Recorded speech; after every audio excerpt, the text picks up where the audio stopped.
हमने अभी तक जो बातें की उसमें हमने पार्टिकल के पोजीशन, उसकी वेलोसिटी, इनसे संबंधित बातें की।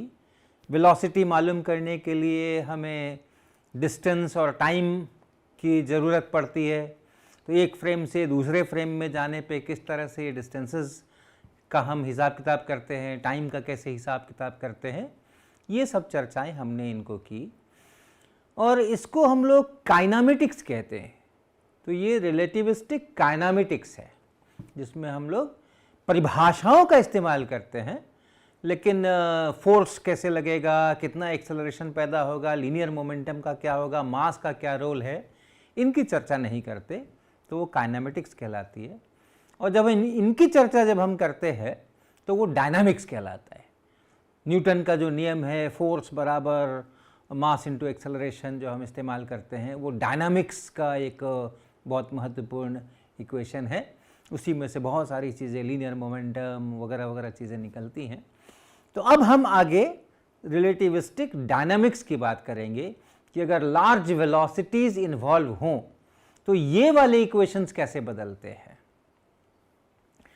और हमने शुरू में ही चर्चा की थी कि जो फोर्स बराबर ma, फोर्स बराबर मास इनटू एक्सेलरेशन है, ये इक्वेशन गैलीलियन ट्रांसफॉर्मेशन के अनुसार तो अगर आप एक फ्रेम से दूसरे फ्रेम में जाएं तो अपरिवर्तित रहता है, लेकिन लॉरेंज ट्रांसफॉर्मेशन के अनुसार ये अपरिवर्तित नहीं रहता है।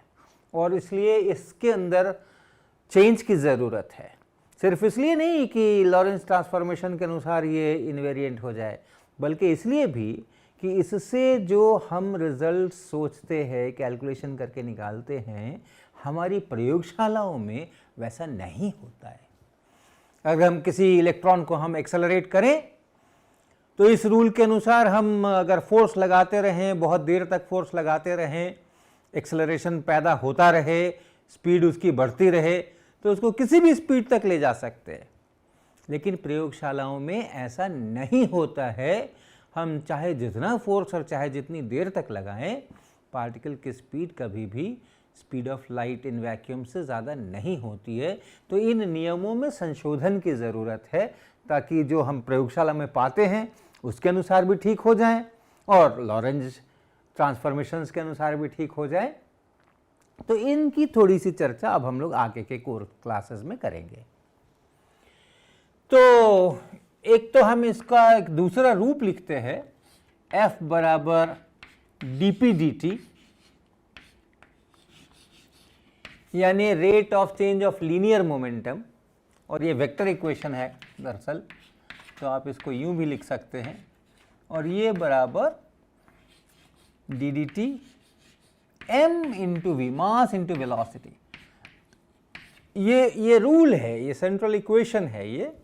और p जो लीनियर मोमेंटम है वो मास इंटू वेलोसिटी, ऐसा हम लोग डिफाइन करते हैं अपने न्यूटोनियन मैकेनिक्स में, नॉन रिलेटिविस्टिक मैकेनिक्स के अंदर में लीनियर मोमेंटम ऐसे लिखते हैं। और तब लीनियर मोमेंटम का रेट ऑफ चेंज फोर्स के बराबर होता है। और अगर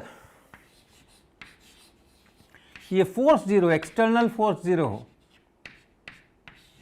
ये बाहर से लगा हुआ पार्टिकल पे, एक ही पार्टिकल है तो हर कुछ बाहर से ही है, लेकिन एक से ज़्यादा पार्टिकल्स का समूह अगर है तो बाहर से लगे हुए फोर्सेस ये यहाँ पर हम लोग लिखते हैं, और ये टोटल लीनियर मोमेंटम है। तो ये टोटल एक्सटर्नल फोर्स अगर ज़ीरो हो तो वैसी हालत में dp/dt ज़ीरो, और dp/dt ज़ीरो होने का मतलब कि p कांस्टेंट समय के साथ नहीं बदलता। तो यदि ये ज़ीरो हो तो जो लीनियर मोमेंटम है, यानी रेखीय संवेग,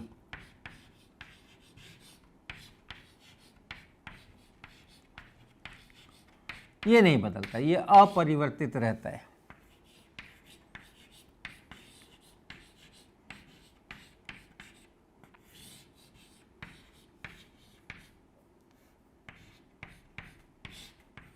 और इसको कहते हैं हम लोग संवेग संरक्षण का नियम।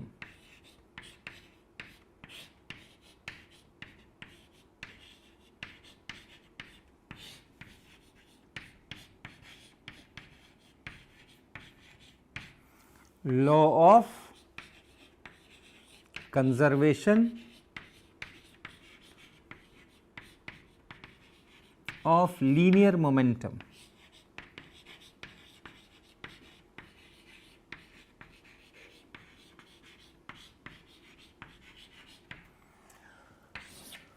तो अगर अपने पास में कुछ पार्टिकल्स का समूह है जो एक दूसरे के साथ इंटरैक्ट कर रहे हैं, एक दूसरे पर फोर्सेस लगा रहे हैं, लेकिन बाहर से उन पर कोई अतिरिक्त फोर्स नहीं है, तो उन सब का मिला के समूह का जो कुल लीनियर मोमेंटम होगा, रेखीय संवेग होगा, वो संरक्षित रहेगा, वो नहीं बदलेगा अगर एक्सटर्नल फोर्सेस कोई नहीं है। तो ये बहुत ही सेलिब्रेटेड नियम है और बहुत आदर के साथ इसको देखा जाता है अपने फिजिक्स के अंदर में। तो पहले हम देखें कि अगर ये रिलेटिविस्टिक वेलोसिटीज इन्वॉल्व हों, लार्ज वेलोसिटीज इन्वॉल्व हों और गैलीलियन ट्रांसफॉर्मेशन की जगह लॉरेंज ट्रांसफॉर्मेशन करना ज़रूरी हो जाए, तो क्या ये नियम उसी प्रकार से वहां पर लागू हो सकता है? तो हम एक उदाहरण लेकर के चलते हैं पहले। तो मान लीजिए हमारे लैब फ्रेम में,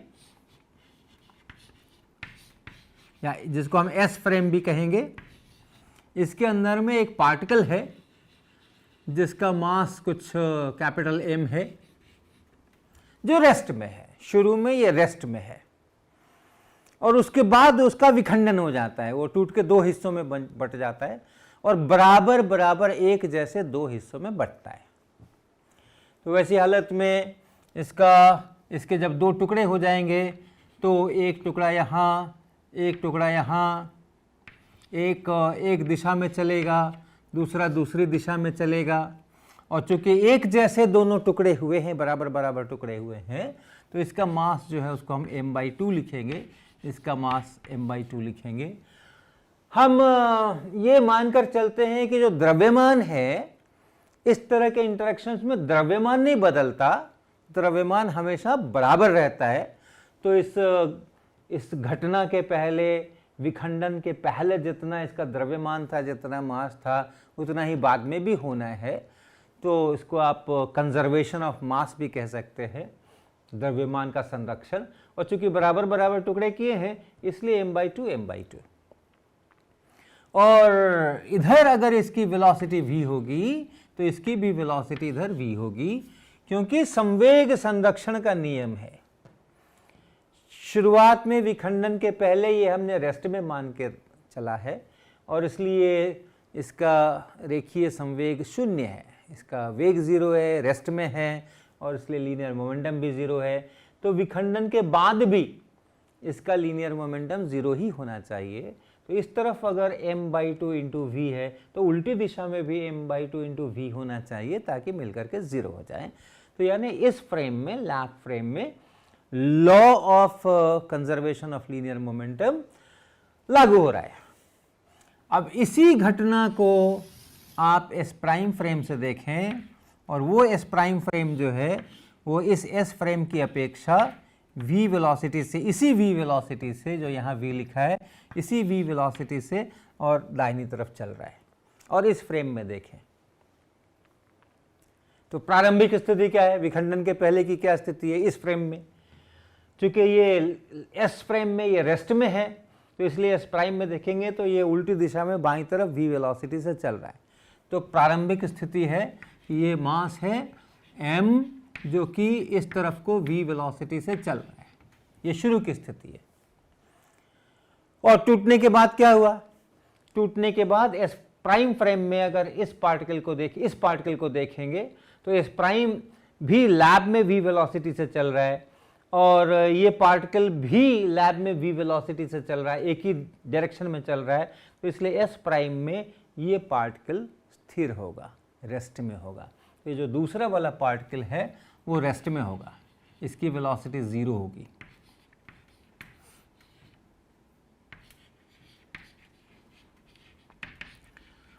और पहला जो पार्टिकल है उसको देखिए। अब आप अपने वेग रूपांतरण के नियमों को याद कीजिए। एस फ्रेम में इस पार्टिकल की वेलोसिटी v है बाईं तरफ, यानी ux बराबर माइनस वी है, uy 0 है, uz 0 है। और s प्राइम फ्रेम से हम देख रहे हैं जो v वेलोसिटी से दाहिने चल रहा है, तो इसकी अपेक्षा इसकी वेलोसिटी क्या होगी?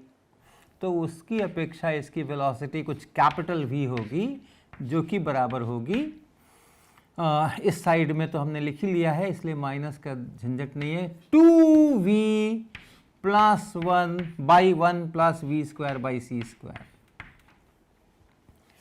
आपको ध्यान होगा ux प्राइम जब हमने लिखा था ux माइनस v ऐसा लिखा था, और नीचे में 1 प्लस वी ux बटा सी स्क्वायर, इसी का उपयोग कर रहे हैं। ux जो है वो s फ्रेम में पार्टिकल की वेलोसिटी है जो यहाँ स्मॉल v है, और ये v जो है वो s प्राइम की वेलोसिटी है, तो ये भी v है। ux बराबर माइनस v है, हम इस पार्टिकल के लिए लिख रहे हैं, ux बराबर माइनस v है, तो ये ux की जगह पर माइनस v है, और फिर माइनस ये फ्रेम की वेलोसिटी है, और नीचे में 1 प्लस ये वाला v यानी यहाँ पर माइनस, तो यानी ये वाला v लिखेंगे, ये फ्रेम की वेलोसिटी है, और ux की जगह पर माइनस v लिखेंगे तो फिर मिल करके plus V square by C square बन जाएगा। तो यानी 2v by 1 plus V square by C square से बाईं ओर, तो ये इतने वेलोसिटी से ये बाईं ओर ये चल रहा है। अब इसका मास m/2 बराबर बराबर हिस्सों में बटे थे, इसका मास m/2, तो शुरू का लीनियर मोमेंटम क्या है? ये विखंडन के पहले है,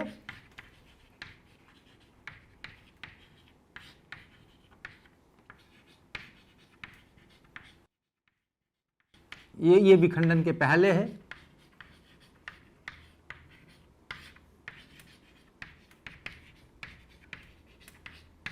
और ये विखंडन के बाद है।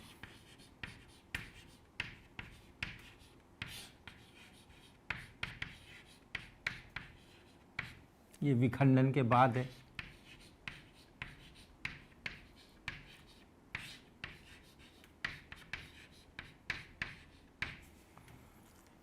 ये s प्राइम से और ये s से, तो जो इसका रेखीय संवेग है उसको लिखें प्रारंभिक, शुरू में, विखंडन के पहले।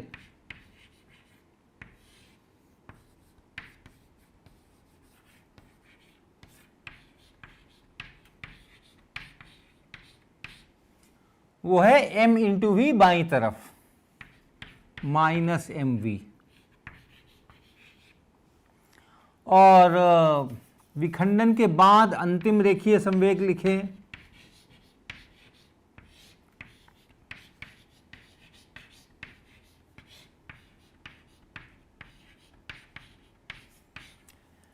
तो ये तो रेस्ट में है, ये तो जीरो वेलोसिटी में है, इसका तो जीरो हो गया, और इसका लिखेंगे तो ये होगा मास इंटू वेलोसिटी, और वेलोसिटी है इसकी इतनी 2v बटा 1 plus V square by C square, और चूंकि बाईं तरफ जा रहा है इसलिए माइनस b।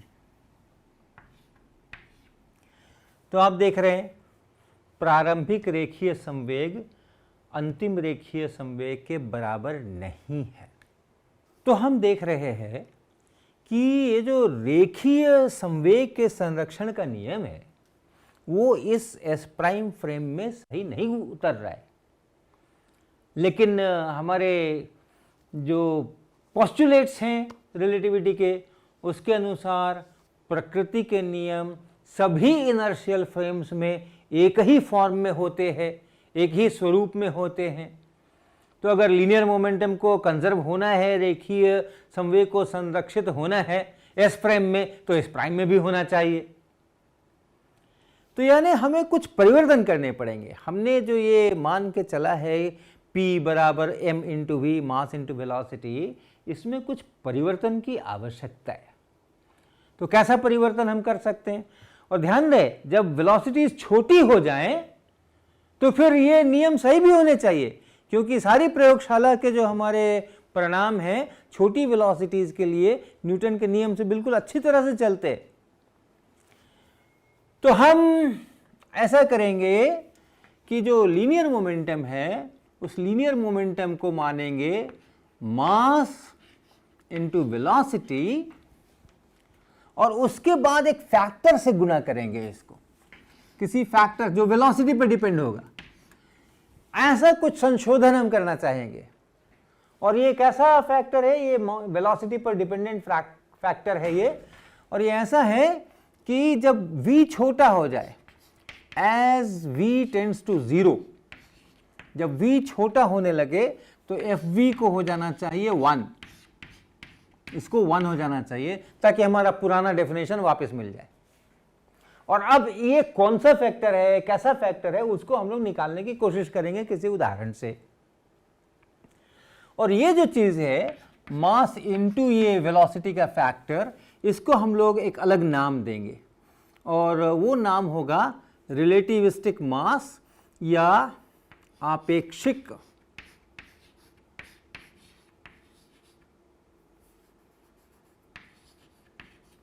द्रव्यमान।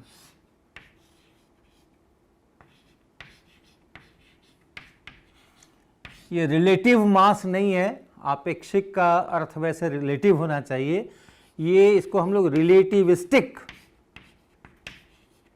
ऐसा कहते हैं, रिलेटिविस्टिक मास।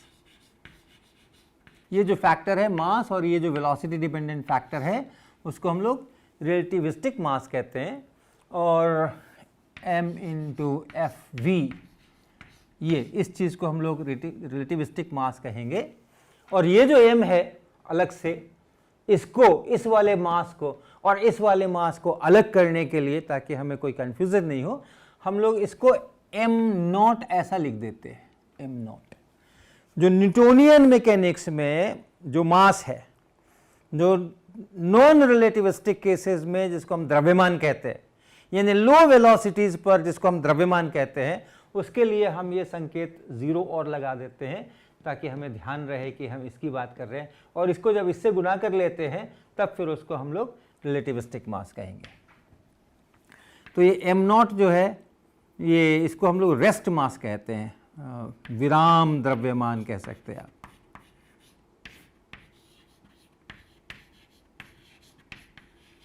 या रेस्ट मास, क्या, m0। तो ये जो है ये रेस्ट मास, और इसको इससे गुणा करने के बाद जो आ गया उसको रिलेटिविस्टिक मास कहते हैं। अब हम दो चीजें मान करके चलेंगे। एक तो ये रिलेटिविस्टिक मास जो है वो कंजर्व रहता है, टूट फूट विखंडन, दो कोलिजन्स हो जाएं, एक उधर चला जाए एक उधर चला जाए, कुछ नए पार्टिकल्स बन जाएं, तो उसमें ये रिलेटिविस्टिक मास जो है वो उतना ही रहता है। और अगर वेलोसिटी छोटी हो जाए तो हम जानते ही हैं कि यही रिलेटिविस्टिक मास जो है सो अपना सामान्य द्रव्यमान हो जाता है। और उसके बारे में तो हम जानते हैं कि जो कुछ भी तो विखंडन हो या और कोई कोलिजन हो, टक्कर हो, तो वो द्रव्यमान तो, कुल द्रव्यमान तो उतना ही रहता है। तो एक हमारा ये होगा कि ये जो रिलेटिविस्टिक मास है वो जो भी क्रियाकलाप हो रहा है उसके पहले और बाद में बराबर रहता है।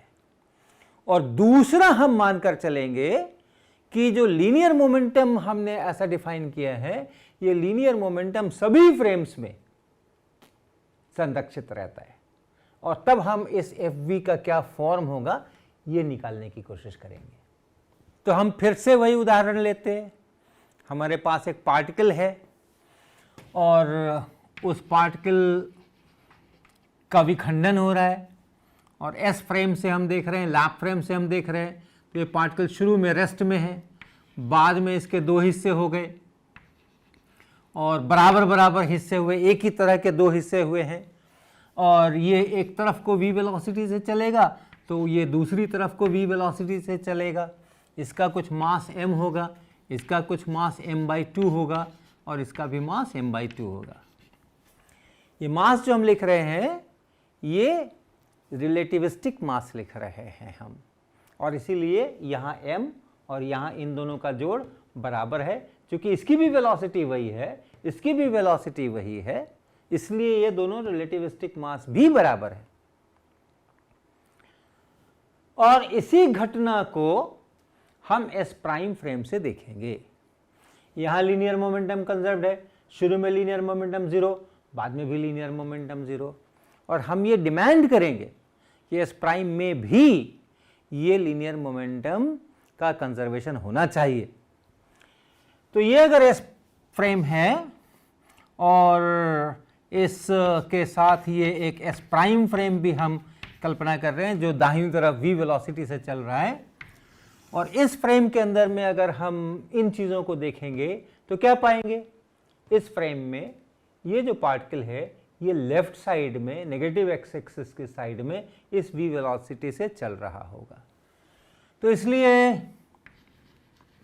इसका जो वेलोसिटी है वो इस तरफ को, वेग इस तरफ को होगा, v होगा इसका वेग इस तरफ को, और इसका कुछ द्रव्यमान होगा। अब द्रव्यमान ये m नहीं रह गया है, अब द्रव्यमान कुछ बदल गया है, तो इसको हम लोग m डैश ऐसा लिख सकते हैं, m प्राइम ऐसा लिख सकते हैं इसको। क्यों?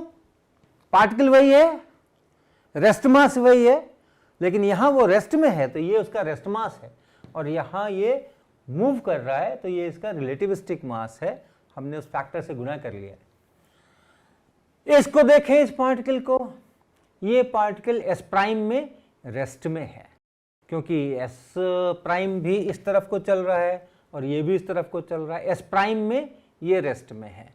तो इस पार्टिकल को लिखेंगे यहाँ पे, ये रेस्ट में है, इसका कुछ मास होगा जिसको हम m नॉट कहेंगे। और इस पार्टिकल को देखें, एस प्राइम की अपेक्षा इस पार्टिकल को देखें तो एस प्राइम में जो इसकी वेलोसिटी होगी इस वेलोसिटी और इस वेलोसिटी के संयोजन से मिलेगी, और हमने अभी किया था उसको, ये पार्टिकल जो है वो इस तरफ को चलेगा, कैपिटल V वेलोसिटी होगी और वो 2v बटा 1 plus V square by C square इसके बराबर होगी। और इसलिए इसका मास हम m नॉट नहीं लिखेंगे, इसका मास हम m लिखेंगे, और ये m जो है वो इस m नॉट के साथ एक और वेलोसिटी का कोई फैक्टर गुना होगा, उसके अनुसार ये मिलेगा। तो इतनी परिस्थितियां हैं। ये हम s फ्रेम से देख रहे हैं, ये हम s प्राइम फ्रेम से देख रहे हैं, ये s प्राइम फ्रेम से हम देख रहे हैं। s प्राइम फ्रेम की अपेक्षा ये परिस्थितियां हैं। तो अब हम अपने इक्वेशंस लिखना शुरू करें।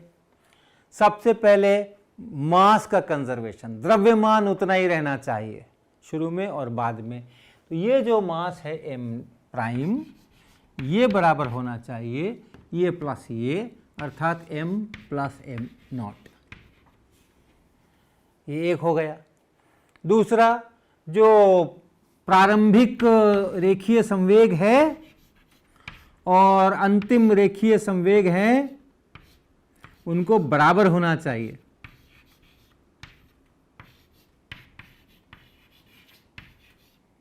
तो प्रारंभिक रेखीय संवेग लिखें,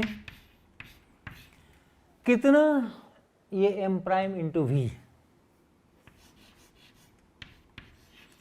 ऋण दिशा में माइनस इस तरफ को, ये शुरू का संवेग है, और अंतिम रेखीय संवेग विखंडन के बाद उसको लिखें।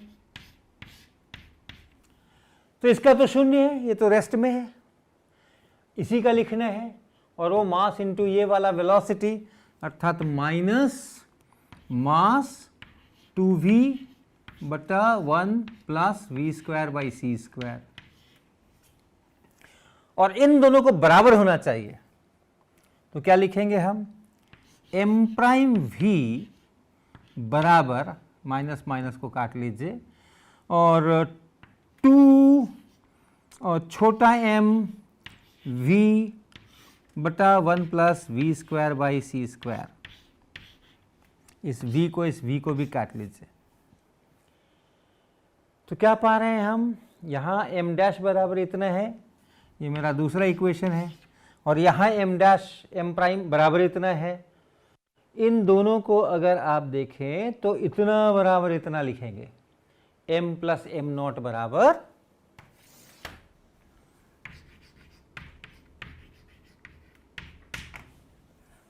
ये 2m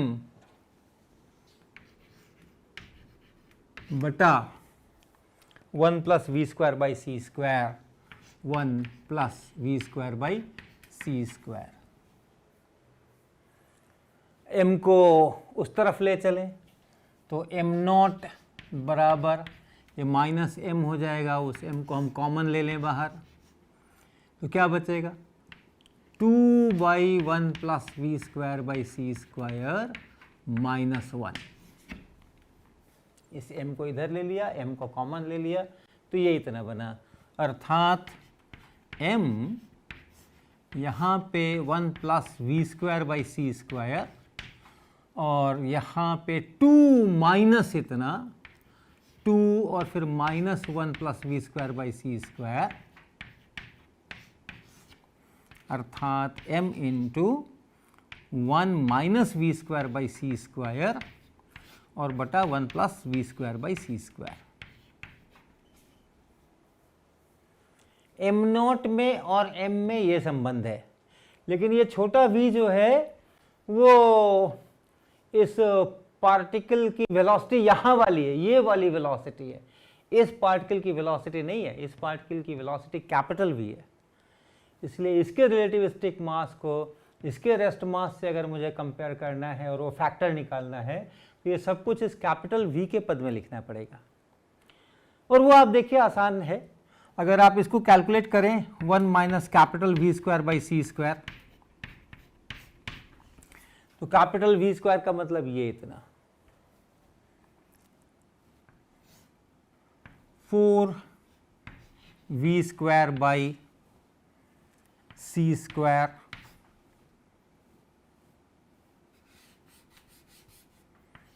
one plus V square by C square का होल स्क्वायर, 1 माइनस ये कैपिटल वी स्क्वायर और इसका बटा सी स्क्वायर, इसका बटा सी स्क्वायर, ऐसा लिख दीजिए। और इसको थोड़ा हल कीजिए, यहाँ नीचे एलसीएम बनाइए, 1 plus V square by C square का स्क्वायर, और यहाँ 1 माइनस इतना है तो यहाँ बनेगा 1 plus V square by C square का स्क्वायर और minus 4 V square by C square. और इसको देखिए a plus B whole square minus 4ab का टाइप है ये, इसलिए ये जो है ये बनेगा 1 minus V square by C square का होल स्क्वायर और बटा ये 1 plus V square by C square का होल स्क्वायर।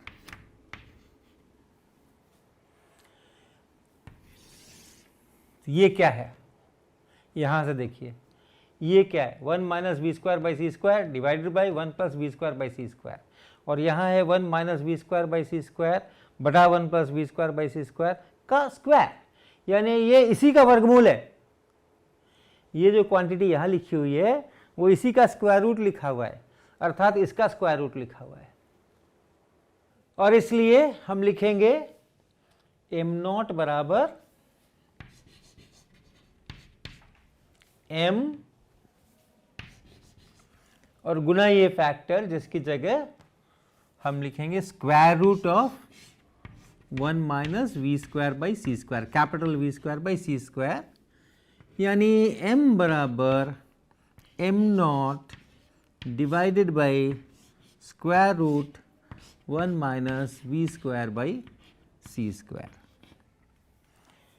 तो ये रेस्ट मास और रिलेटिविस्टिक मास का संबंध है।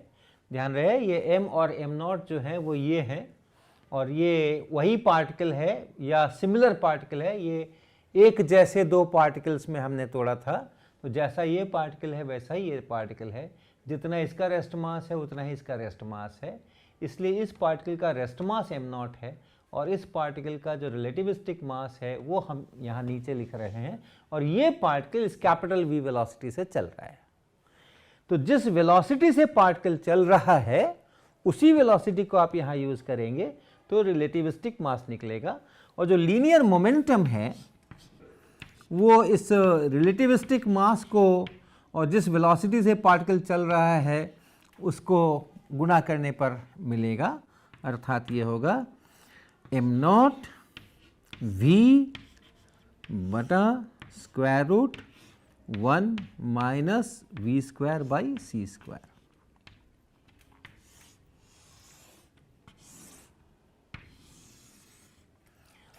हमने ये एक्सप्रेशन एक खास उदाहरण लेकर के निकाला है और ये डिमांड किया है कि हमारा लीनियर मोमेंटम कंजर्वेशन होना चाहिए और रिलेटिविस्टिक मास का कंजर्वेशन होना चाहिए। लेकिन आप किसी भी प्रकार के परिस्थितियों के अंदर में इसका इस्तेमाल करेंगे, ये डेफिनेशन इस्तेमाल करेंगे लीनियर मोमेंटम का, रेखीय संवेग का, तो आपको हमेशा ये बात मिलेगी कि सभी इनर्शियल फ्रेम्स के अंदर में लीनियर मोमेंटम का कंजर्वेशन होगा अगर एक्सटर्नल फोर्सेस नहीं लग रहे हों।